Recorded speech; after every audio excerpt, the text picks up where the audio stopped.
Bom, pessoal, boa noite. Tudo bem?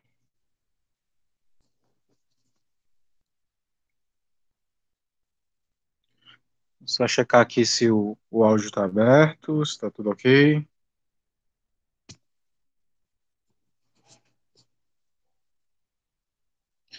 Bom, pessoal, então vamos aqui para mais uma aula nossa de Física Matemática, continuando aqui os nossos estudos com respeito a equações diferenciais e aplicações em física. Então, a gente tem alguns problemas para trabalhar hoje, são basicamente cinco problemas a serem tratados. Então, o primeiro problema é um problema de eletromagnetismo, né? Ele se encontra na seção 10.4 do Guido Rizzi e a questão 2. Então, primeiro ele solicita para que a gente resolva essa equação diferencial. R dq dt igual a Q sobre C, onde o R e o C são constantes. Né, isso daqui é uma modelagem clássica, né? Esse Q é a carga elétrica, R é a resistência e C é a capacitância. Então, é natural você imaginar um sistema elétrico com um resistor, um capacitor, e você quer conhecer o comportamento da carga com relação ao tempo. Bom, é, essa expressão aqui ela é muito singular para a gente, fisicamente falando. Isso daqui é uma velha conhecida nossa, isso daqui é a corrente elétrica, né? Isso daqui é o I. Então, no caso, você está dizendo que R vezes I é igual a C sobre Q. Ou seja, resistência vezes corrente é igual a carga sobre capacitância. É bom lembrar que, pela primeira lei de Ohm, o U, que é a diferença de potencial, é justamente R vezes I. Então, esse camarada aqui, ó, esse R vezes I é o U, né, a diferença de potencial, né, a DDP. Então, na verdade, você poderia remodelar esse problema da seguinte forma: U igual a Q sobre C. Então, aí você teria uma forma de correlacionar a diferença de potencial com a carga e a capacitância, né? Bom, mas agora observado só do ponto de vista matemático, a gente tem que resolver essa equação diferencial aí. E essa equação diferencial ela não é difícil, porque ela é facilmente resolvível por separação de variáveis. Então, se tu tem aqui RQ, R dq dt igual a Q sobre C, separando variáveis, né? Passo o Q para um lado, passo o R para o outro dt. Então, eu tenho dq sobre Q igual a dt sobre RC. Né? E aplicando integral aos dois lados do problema, então vai ficar a integral de dq sobre Q.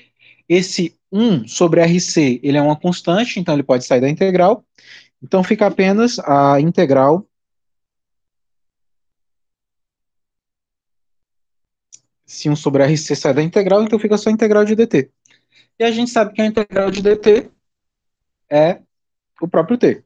E essa integral aqui, integral de dq sobre q, é o ln de q. Então, ln de q é igual a essa integral aqui é t, uma vezes t é t, então fica t sobre rc mais k, que é uma constante de integração. Bom, aplicando o exponencial aos dois lados do nosso problema, aqui vai ficar a exponencial do logaritmo de q, que é o próprio q, e aqui vai ficar a exponencial dessa sentença, t sobre rc mais k. Bom, como aqui no meu expoente eu tenho uma soma, eu posso quebrar essa soma como produto de potências de mesma base. Então aqui a carga em função do tempo, ela é esse produto exponencial de t sobre rc vezes E elevado a k. E aí, para fins de simplificação, eu posso pegar esse E elevado a k, que é uma constante, e chamar de outra constante. Então, por fim, a carga em função do tempo é dada por essa função, né? Que em função de t é uma constante k a determinar vezes a exponencial de t sobre RC, onde t é o tempo, o E é o número de Euler, e RC são constantes conhecidas do problema, no caso a resistência elétrica e a capacitância.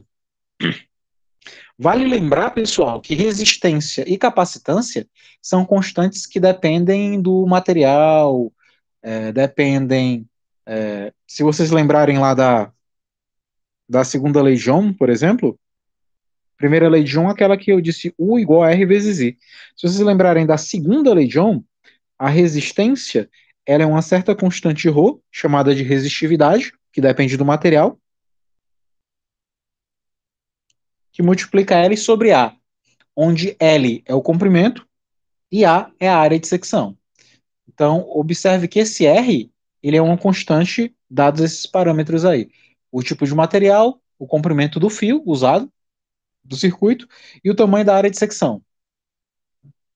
Portanto, o K é uma constante a determinar pelas condições iniciais do problema, e esse R e esse C, respectivamente, resistência e capacitância, são constantes que dependem, né, do material e da forma com a qual ele está sendo manipulado.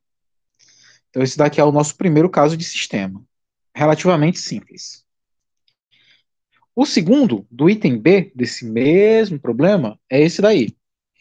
RdQdt mais Q sobre C igual a E. Observe que agora apareceu um outro carinha aqui, né? Uma outra constante, que essa constante é.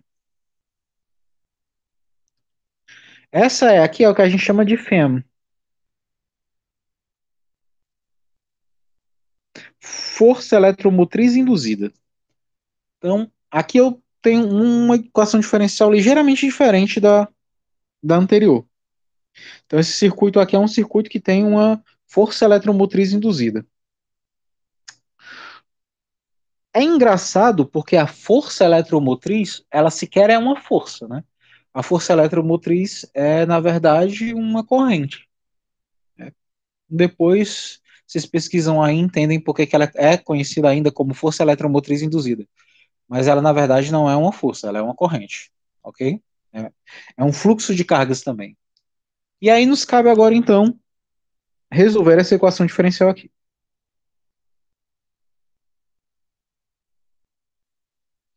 Bom, hum, esse R, esse C e esse E são constantes a determinar. E aí façamos o seguinte. Essa equação aqui, a gente tem que lembrar que uma EDO de primeira ordem não homogênea, do tipo y' igual a f de xy mais g de x, ela tem solução geral descrita por essa expressão, né? Y igual a exponencial da integral de f de x dx, que multiplica uma constante k, mais a integral de g de x vezes a exponencial de menos integral de f de x dx, onde esse k pertence aos reais. Então, eu tenho que, de certa forma, pegar essa minha equação aqui, ó,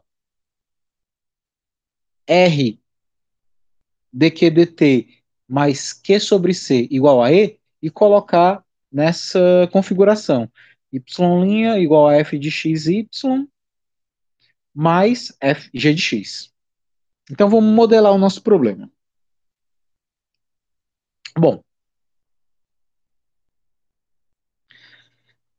essa daqui é a minha equação inicial. Agora eu vou pegar aqui e vou dividir todo mundo por R, porque esse R é diferente de zero. Então, quando eu divido R dq dt por R, eu corto R com R, então fica apenas dq dt. Se eu pego Q sobre C e divido por R, fica QRC. Esse R fica no denominador, porque está dividindo. E esse E dividido por R dá E sobre R. Então, observe que lá naquela expressão geral, que é a y' igual a FY mais G, a y', que é a derivada, ela fica sozinha. Então, esse camarada aqui que está positivo, eu passo para o outro lado negativo. Esse camarada daqui, passa para cá. Então, vai ficar dq dt, que é a minha derivada. O Q é a mesma função daqui, então o comportamento dele é como se fosse do y. Então fica menos Q sobre RC igual a ER. Então, essa minha equação aqui agora, ela já é bem parecida com a que eu tinha lá no meu modelo inicial. Então, nesse modelo, é como se o dq dt fosse a minha função y, portanto, a minha y' vai ser a derivada dele, então vai ser a dq dt. A f é quem multiplica a função. Observe que quem está multiplicando a função q é o r menos r sobre c. Então, a ft é menos r sobre c. E a g, que é aquela função que está somando independente do y, é o e sobre r. Obviamente, tanto a f como a g são funções constantes com respeito ao tempo, né? Já que o parâmetro t não ocorre nem na f, nem na g. Ambas dependem exclusivamente das constantes r, c e e. Então, se a gente for analisar e comparar aqui, essa equação é equivalente a essa daqui. O dq dt é o y', o q é o y, e aí, obviamente, a f é a menos rc e a g é a e sobre r. Bom, então eu tenho. Aqui eu vou resolver por etapas, eu vou resolver cada uma das integrais que tem na fórmula, né, separadamente, e depois vou colocar numa expressão só. Primeira coisa que aparece na fórmula é a integral de f dt. Bom, f é 1 sobre rc. Então a integral de f dt, ela é a integral de menos 1 sobre r dt. Menos 1 sobre rc é a constante, sai da integral. E a integral de dt é o próprio t. Mais uma constante K1, que é uma constante de integração. Agora, calculando a nossa nota, outra integral que aparece lá, é a integral de g exponencial de menos a integral de f. A g está aqui, é r, e aqui é a exponencial de menos a integral. Bom, essa nossa aqui, ó, a gente calculou acima, a integral de f dt é menos 1 sobre r ct. Como tem o menos da própria fórmula, menos com menos é mais, então esse E sobre R é uma constante, ele sai da integral,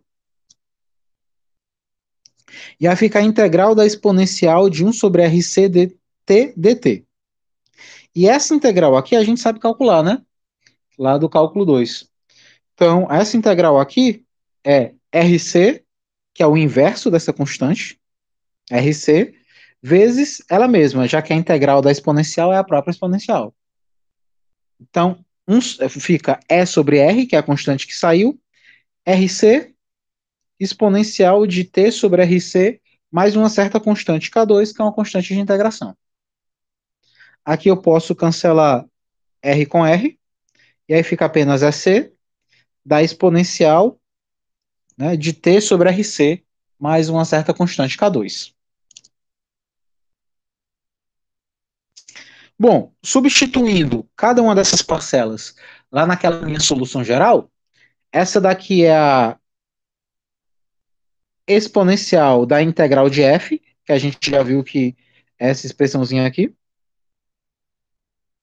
k, que tem lá na fórmula também, e aqui esse é o resultado daquela integral de g exponencial de menos a integral de f, que a gente calculou anteriormente, que dá isso.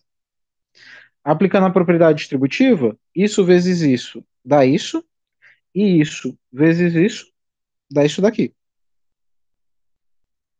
Então essa é a solução geral do teu problema.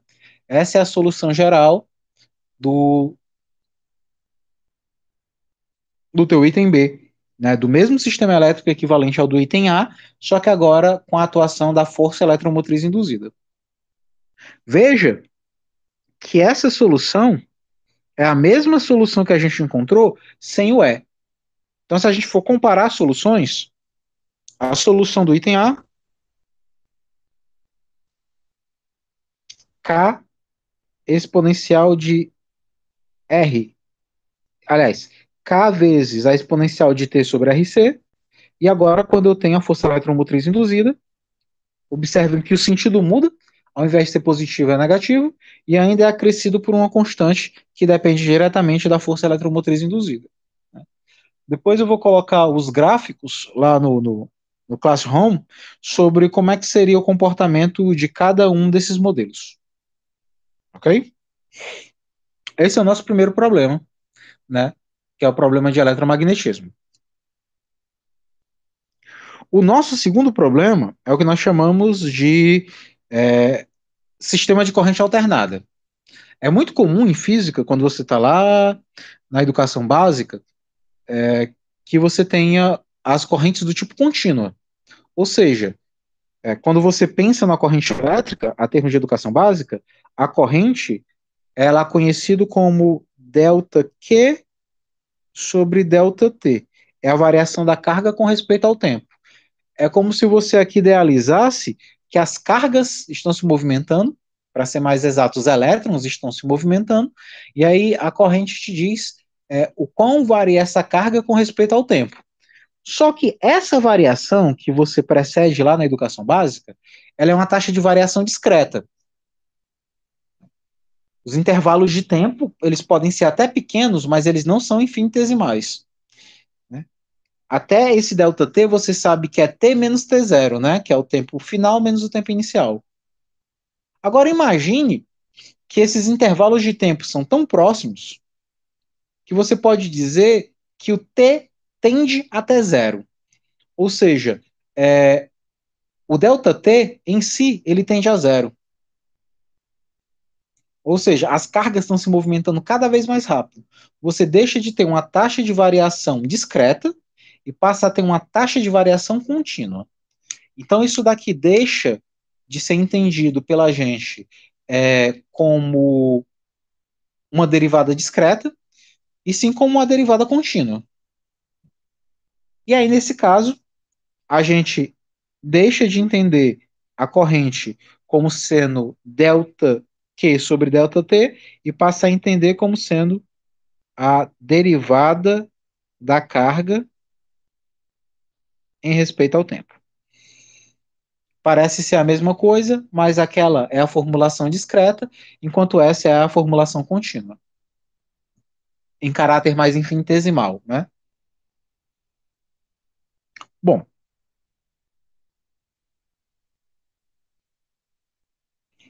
mas ao que nos interessa, vamos resolver esse sistema aqui.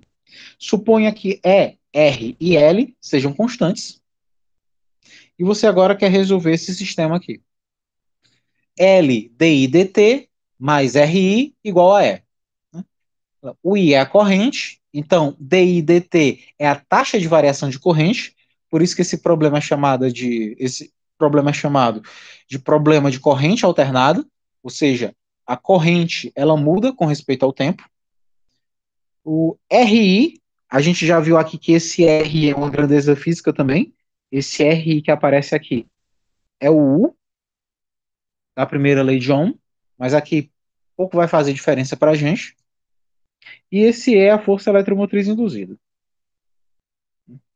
Bom, então vamos trabalhar sobre isso.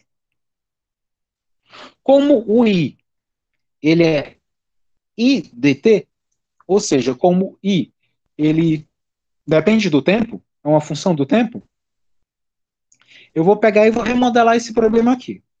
Como é que eu vou remodelar? Bom, se eu pego inicialmente isso daqui que o problema me deu, vou pegar e vou dividir todo mundo por L. Vou pegar aqui e vou dividir todo mundo por L. Aí cancelo L com L, fica só DI dt.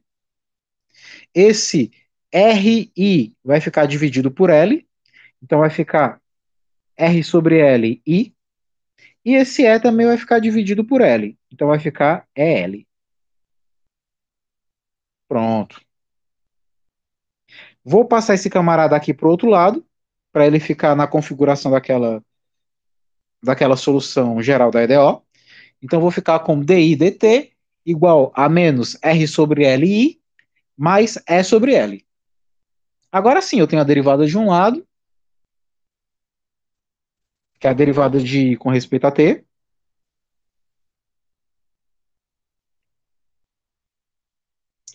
Tenho o i multiplicado por uma expressão, a qual eu vou chamar de f. E eu tenho aqui uma soma de outra expressão que eu chamarei de g. Então eu vou ficar com y' igual a fy mais g. Ou seja, a mesma configuração da expressão passada. E aí,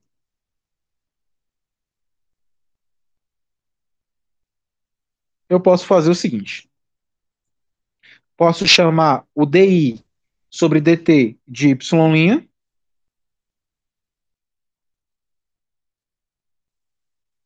A função f, que é quem multiplica, é o menos r sobre L.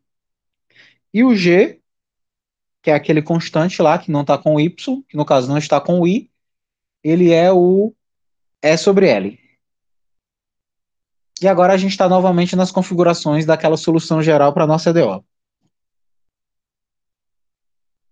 E aí, resolvendo por etapas, o primeiro pedaço é a integral de f dt.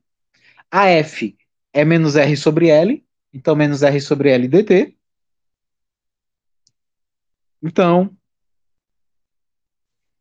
menos r sobre L é constante, sai da integral. A integral de dt é t, mais uma constante k1. Quando eu faço a outra, é a integral de g exponencial dessa expressão. A g é o E sobre L, a exponencial, menos, e aí a integral de f dt, eu já calculei anteriormente, é menos r sobre lt, aí menos com menos dá mais. Esse E sobre L sai da integral, então vem para cá. E aí, novamente, a integral da exponencial de r sobre L é o inverso dessa constante. Então, se está r sobre L, fica L sobre R. E a exponencial e a integral da exponencial é a própria exponencial. Mais uma constante K2, que é uma constante de integração. E aí, fazendo as devidas simplificações, cancela esse L com L, fica E sobre R, exponencial de R sobre LT, mais uma certa constante K2, que é uma constante de integração. E substituindo essas duas etapas na formulação geral, eu vou chegar a essa expressão aqui. Né? Y é igual a integral, a exponencial daquela primeira integral, que é menos R sobre LT, que multiplica K mais E sobre R, exponencial de RLT. Novamente fazendo a distributiva, essa daqui vem para cá, essa daqui vem para cá, a gente chega a essa expressãozinha aqui. Então, a corrente, em função do tempo, tem esse comportamento aqui. Muito parecido com o passado, né?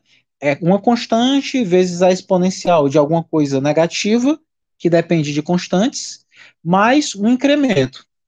Aquele incremento anterior, ele era EC. Agora você tem aí um incremento que é E sobre R. Então, há muito de se esperar, comparando a solução do item B da primeira questão com essa em particular, que o C seja justamente 1 sobre R. Ou seja, que para alguns casos a resistência e a capacitância sejam inversamente proporcionais. Ou se a gente for imaginar isso daqui em um contexto mais geométrico, se o R vezes C é 1, você pode imaginar que eles estão graficamente sobre a mesma hipérbole equilátera, né? Já que o gráfico deles seria mais ou menos isso daqui. Então, pode ser que para alguns casos em eletromagnetismo, de corrente alternada, é de se esperar que resistência e capacitância sejam constantes que graficamente estejam sobre o mesmo ramo de uma hipérbole equilátera. Ou seja, elas são inversamente proporcionais. Bom, como aqui eu tinha a condição inicial que a corrente no instante zero era zero, ou seja, se você observa o circuito no início da ligação, a corrente dele é zero. Então, substituindo esses valores, né? Substituindo o tempo por zero, igualando o resultado também a zero, para descobrir justamente o valor dessa constante K, a gente descobre que a constante K tem essa configuração aqui. O K é menos E sobre R.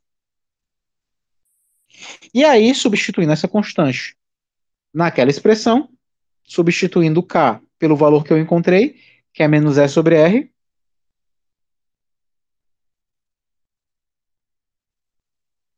aí coloca E sobre R em evidência, você chega a essa expressão. A corrente em função do tempo é E sobre R, que multiplica 1 menos exponencial de R sobre C, T. Então, essa daí é a solução geral para T igual a zero desse sistema de corrente alternada. Ok?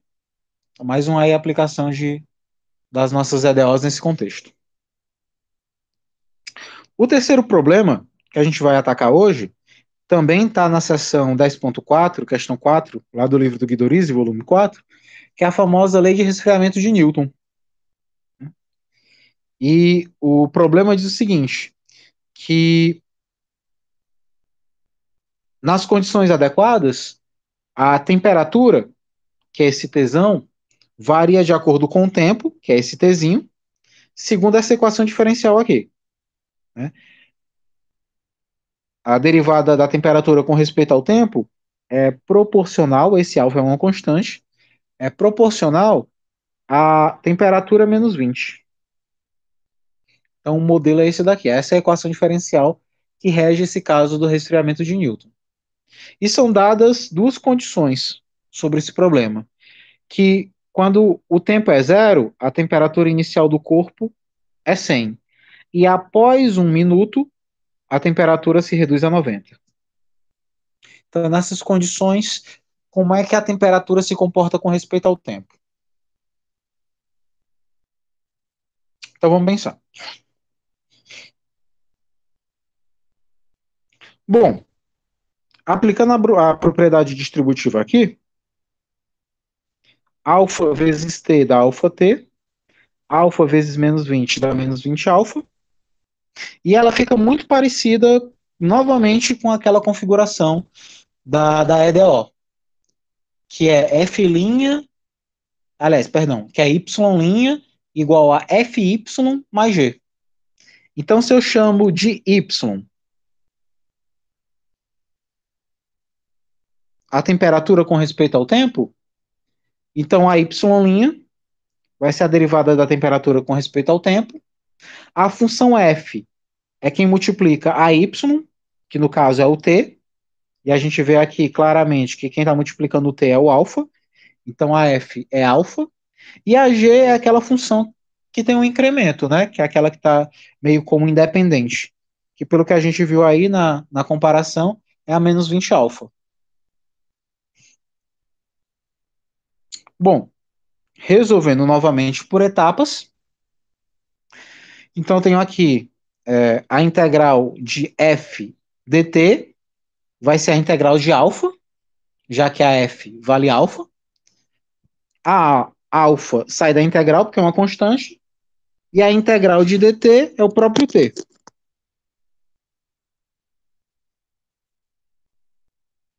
Mais uma constante de integração. Se a gente calcula agora outra integral, que é a integral de gt exponencial de menos integral de f de t dt dt, a g é a menos 20,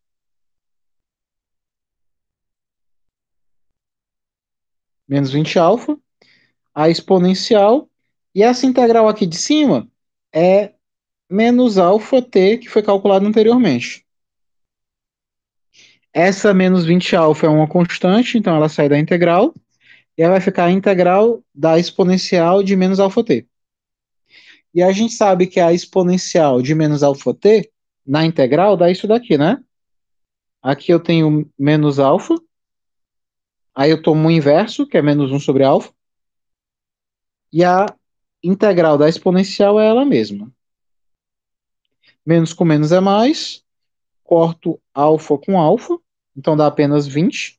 Então dá 20 que multiplica a exponencial de menos alfa t, mais uma constante K2. Bom, substituindo isso naquela fórmula geral, a gente vai ter o seguinte. Essa daqui é a exponencial da integral, que a gente calculou, e essa daqui é aquela integral da g exponencial de menos a integral da f. Seguindo o mesmo raciocínio anterior, faz aqui a propriedade distributiva, e aí chega nessa expressão. Muito parecida com todas as expressões que a gente já encontrou anteriormente, né? Só que agora a gente tem duas condições iniciais aqui. E a gente justamente precisa determinar duas constantes, né? Precisa determinar a constante K e precisa determinar a constante alfa. A primeira condição que foi nos dada é a seguinte, que a temperatura no momento zero era 100. Então, substituindo o T por zero, igualando a expressão a 100, a gente chega nisso e, portanto, descobre que o K é 80. Agora, quando o tempo era 1, a temperatura era 90. Então, substituindo o T por 1 e igualando a sentença 90, eu chego a essa expressão. Este K eu já sei quanto é que vale do anterior. Esse K é 80, então trago ele para cá. Passo esse 20 que é positivo para cá negativo, portanto dá 70. E esse 80 que está multiplicando eu passo para cá dividindo, por isso que está aqui dividindo por 80. Aí eu simplifico zero com zero, e aí concluo aqui que a exponencial do alfa é 7 oitavos.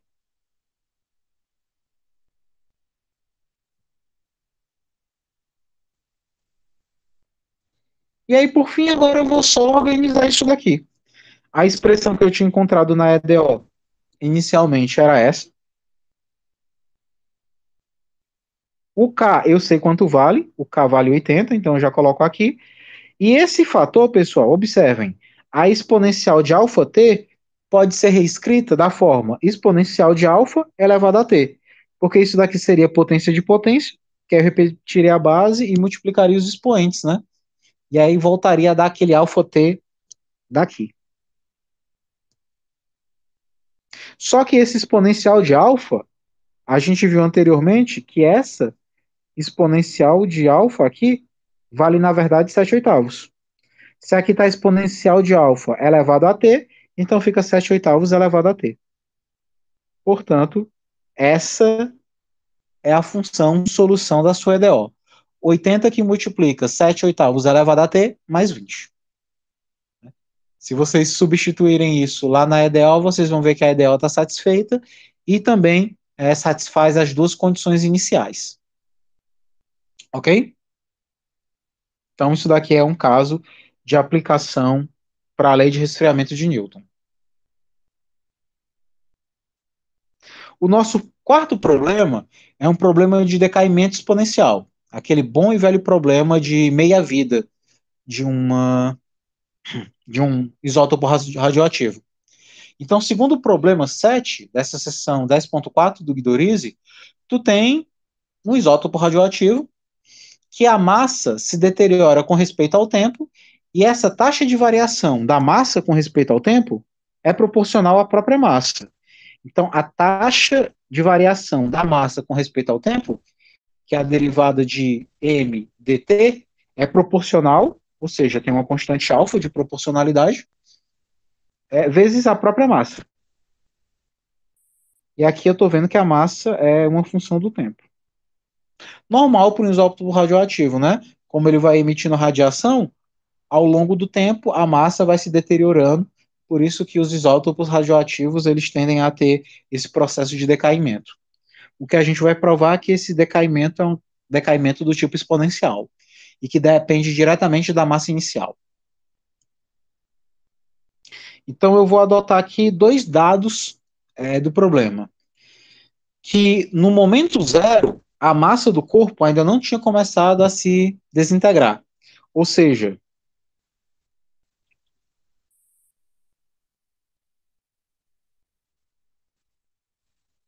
no momento zero, a massa é M0, que é a massa inicial do corpo. E outro dado apresentado no problema é que após 10 anos, você tinha tido uma redução de um terço da massa. Ora, se após 10 anos se reduziu um terço, ainda resta dois terços da massa primária. Então, o M de 10 vai ser dois terços da massa primária, que é o M0. Então, eu tenho essa segunda expressão. M de 10, ou seja, a massa após 10 anos, é dois terços da massa inicial. E agora sim eu tenho as minhas condições iniciais, para poder determinar aí quaisquer constantes que apareçam durante a solução da minha DO. Bom, e aqui é fácil de fazer, porque a gente já resolveu três problemas similares a esse, então a gente já sabe como é que é o joguete para essa DO.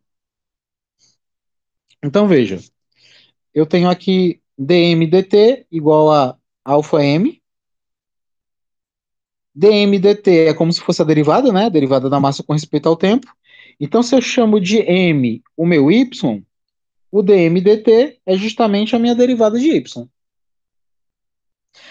O alfa vai ser a minha função f, e a minha função g, que normalmente é aquele incremento de soma ou de subtração que fica no final e que não depende da própria função, se você observar, ó, não tem. Eu tenho aqui o alfa m, que depende da massa, que é a minha função em questão, e eu não tenho mais nada para cá. Se eu não tenho nada para cá, é que a minha função gt é nula.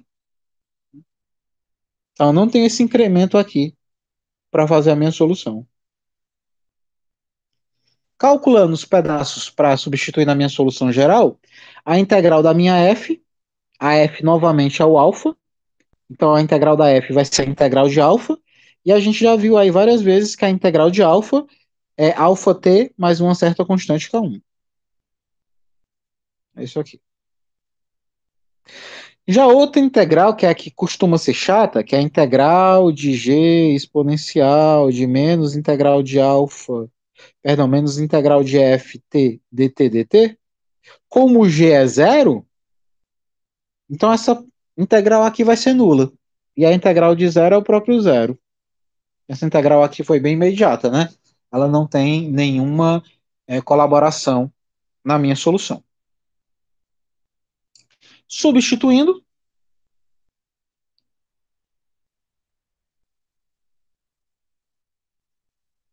eu vou ter a exponencial da integral de f, que é isso, o k, que é a própria constante que aparece na solução geral, e aquela outra integral aqui a gente já viu que é zero. Então aqui, dentro do colchetes, k mais zero é k, então fica só aqui, k da exponencial disso daqui. Agora a gente precisa determinar quem é essa constante k e quem é essa constante de proporcionalidade alfa em cima daquelas duas condições iniciais do problema. Como foi dito que o m0 é o m no momento igual a zero, então substituindo o t por zero e igualando isso a m0, eu vou descobrir que o k é o próprio m0. E aí isso me mostra que realmente o meu decaimento, além de ser do tipo exponencial, ele é proporcional à massa inicial, que faz todo sentido do mundo, inclusive. Usando a segunda informação, que é m de 10 igual a 2 terços de m0, né? Então substituindo o t por 10 e o m por 2 terços de m0, eu vou chegar a essa conclusão aqui, né? 2 terços de m0 é igual a k exponencial de 10 alfa, só que o K eu sei que é M0, então eu posso cortar aqui o M0 com M0, ficando apenas 2 terços de um lado, e do outro lado fica exponencial de 10 alfa, que eu posso reescrever como sendo exponencial de alfa elevado a 10. Aí o que eu faço? Esse 10 que está aqui como potência passa para o outro lado na forma de raiz.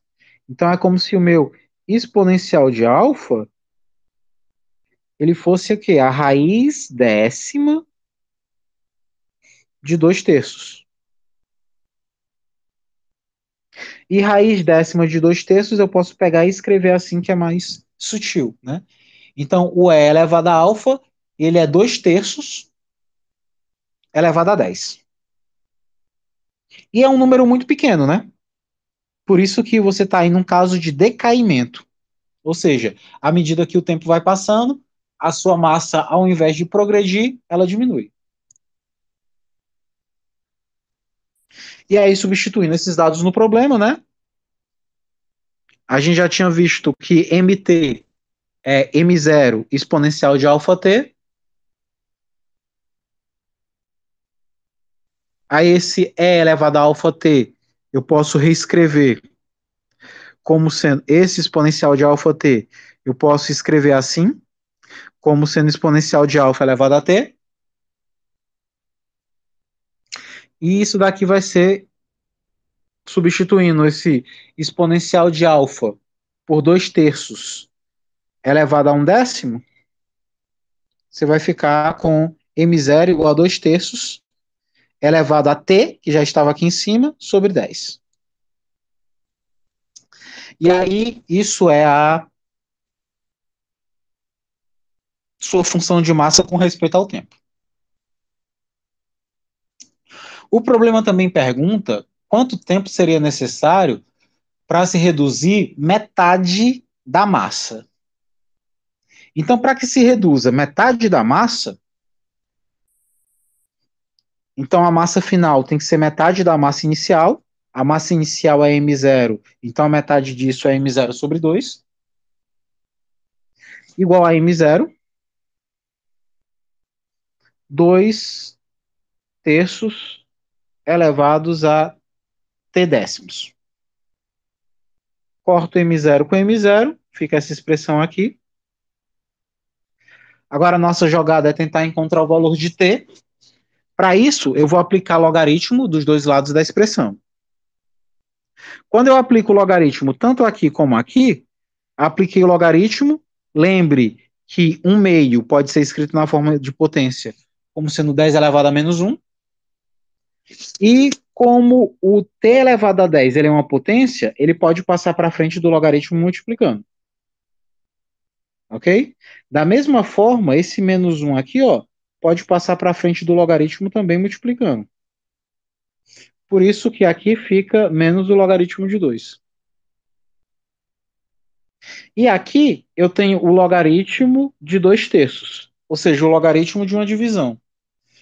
E a gente sabe que o logaritmo de uma divisão, o logaritmo transforma divisão em subtração.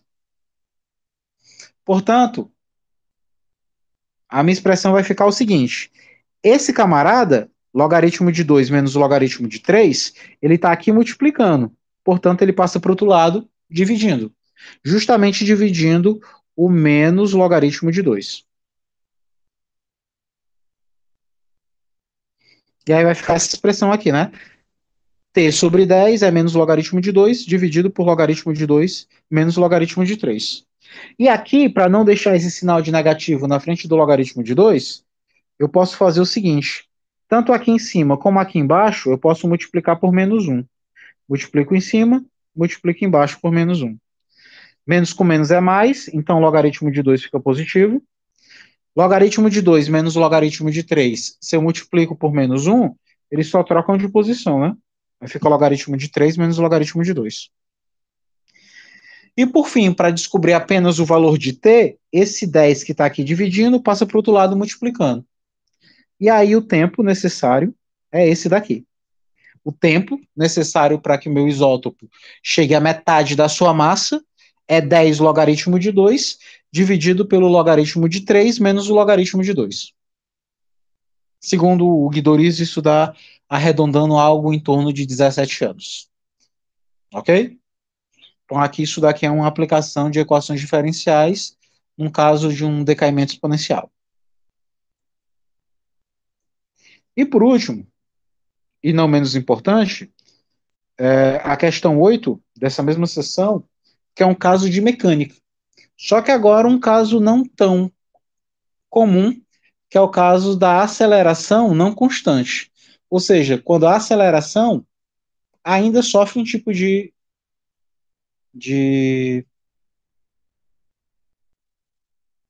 variação.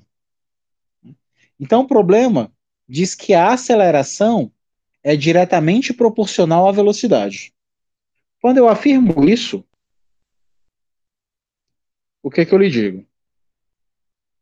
Se a aceleração é proporcional à velocidade, então a aceleração ela ainda é uma função do tempo, não mais constante, e ela é proporcional, ou seja, tem uma constante de proporcionalidade alfa, é proporcional à velocidade. Só que a velocidade, por sua vez, é uma função do tempo. Então eu acabo aqui modelando o meu problema de sorte que a, a aceleração é alfa vezes a velocidade. Só que a gente sabe da física que a aceleração ela é a derivada do espaço com respeito ao tempo. Então isso daqui ainda assim é uma equação diferencial. Se eu deixar tudo em função da velocidade.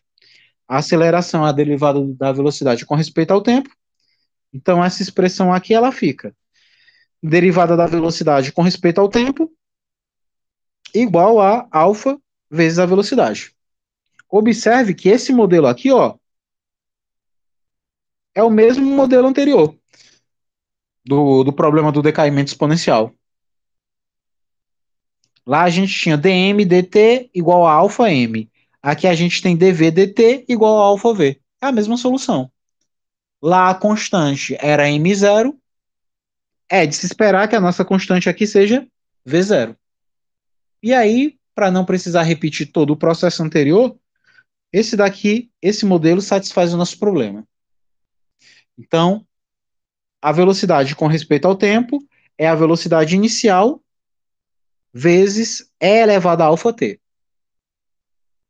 Nos falta agora descobrir, com base nas condições do problema, quem é v0, quem é a velocidade inicial e quem é esse alfa constante de proporcionalidade do nosso problema. E aí, no nosso problema, foram dadas três informações. A primeira dizia que no tempo t igual a zero, a velocidade era 3. Então, substituindo o t por zero e igualando isso a 3, eu vou descobrir que a velocidade inicial é 3. Ok? Façam essas continhas aí. O outro dizia que quando a velocidade era 1, aliás, perdão, quando o tempo era 1, a velocidade era 2. Fazendo essas contas, você vai descobrir que a E exponencial, né, E elevado a alfa é 2 terços. Então, substituindo essas duas informações lá, do jeito que a gente fez na outra, a velocidade com respeito ao tempo dá isso daqui. Só que o problema, ele não pede para a gente o comportamento da velocidade. Ele pede para a gente o comportamento do espaço. Ele quer saber qual é o modelo do deslocamento, né? Qual é a trajetória, qual é o percurso, ou seja, que curva, qual é a curva que tem o formato do caminho dessa partícula. Mas isso não é difícil, porque a gente conseguiu encontrar a velocidade em função do tempo.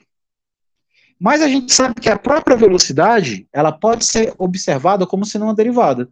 Do jeito que a aceleração se entende como a derivada da velocidade com respeito ao tempo, a própria velocidade é entendida como sendo a derivada do espaço com respeito ao tempo. Se eu chamo esse espaço de x, então a velocidade em função do tempo é a derivada do espaço em função do tempo. Então, substituindo o V por dx dt, aqui eu tenho outra equação diferencial, né? E uma equação diferencial mais simples, porque agora eu posso separar variáveis. Então, esse dt passa para cá, então vai ficar dx, já sem o dt, igual a 3 vezes 2 terços elevado a t dt. Aplicando integral dos dois lados do problema, integral de dx, essa outra integral aqui, esse 3 é constante, sai da integral. A gente sabe que a integral de dx é o próprio x. E aí, a integral de 2 terços elevado a t, para quem não lembra, é isso daqui, ó. É 1 sobre o ln de 2 terços, ou seja, é 1 sobre o logaritmo natural da base da potência, vezes aquela própria potência. Para quem não lembra, a integral da exponencial é isso daí. A gente é acostumado à integral da exponencial de x, né? Do número de Euler. Mas integral de potência pode ser em qualquer base. Então lembrem que a integral de a elevado a x é 1 sobre o logaritmo de a vezes a elevado a x. Ok? Foi isso que eu usei para encontrar essa integral aí. E por fim, a última condição que tinha sido dada no problema é que o x0 era igual a zero. Ou seja, o corpo estava na origem no início da observação. Então, substituindo t por zero e igualando isso a zero, para encontrar a constante de integração, substituindo t por zero e igualando isso a zero, eu vou descobrir, passa o que é zero, passa esse camarada daqui para cá, então o k é menos 3 sobre o logaritmo de 2 terços. O logaritmo de 2 terços, a gente viu que o logaritmo pega a divisão e transforma em subtração. Então dá menos 3 dividido pelo logaritmo de 2 menos o logaritmo de 3. Novamente, para me livrar desse sinal, eu multiplico em cima e embaixo por menos 1. Então, esse cara fica positivo e esses caras aqui de baixo trocam de posição. E aí, finalmente, a minha constante k vai ser 3 sobre o logaritmo de 3 menos o logaritmo de 2. E aí, substituindo ela na expressão geral, substituo ela. Isso daqui é muito parecido com ela, então vou manipular mais um pouquinho. Esse 3 sobre o logaritmo de 2 terços é 3 sobre. Aí o logaritmo de 2 terços é o logaritmo de 2 menos o logaritmo de 3. Parece muito, só que aqui esses denominadores, eles são simétricos, né? São os mesmos números, só que na posição contrária. Aí eu posso pegar, multiplicar em cima e embaixo por menos 1 aqui, nesse primeiro camarada. Multiplico por menos 1 aqui em cima e aqui embaixo. E aí em cima vai ficar negativo. E embaixo vai ficar na mesma posição desse. Aí eu pego e posso colocar o 3 sobre o logaritmo de 3 menos o logaritmo de 2 em evidência. Chegando nessa expressão aqui. Então, esse daqui é o comportamento da minha partícula. Ok? Obviamente, esse camarada aqui é uma constante, que a gente pode determinar. 3 sobre o logaritmo de 3 menos o logaritmo de 2. E essa daqui é o restante da função, que define o comportamento da minha partícula. Ok? Então, esses aí são 5 exemplos, né, para a gente finalizar essa parte de equações diferenciais não homogêneas e de primeira ordem, que a gente veio caminhando até a última aula de julho, só para terminar essa sessão e ver diversas aplicações dela, dada a relevância, né? Por mais que a fórmula estrutural da solução ela não seja muito bonita, porque ela depende de muitas exponenciais e de integral de exponencial de integral, existem vários modelos físicos que conseguem ser resolvidos mediante essa solução, né? A gente viu aí aplicações em circuitos elétricos, em eletromagnetismo, em termodinâmica, em mecânica, em casos de radioatividade. Então, há várias aplicações nesse sentido, ok? Lógico, existem várias outras, em economia, em dinâmica das populações e afins, mas, dada a natureza dessa disciplina, a gente se restringe só aos casos no contexto físico, ok? Então, por hoje é só, agradeço a todos aí pela atenção, e eu vou postar esse material no Class, e na nossa próxima aula a gente caminha agora para um grupo de equações diferenciais diferentes, né? E também atacando outros modelos de fenômenos físicos, ok? Então agradeço a todos aí pela presença e a gente se vê na próxima.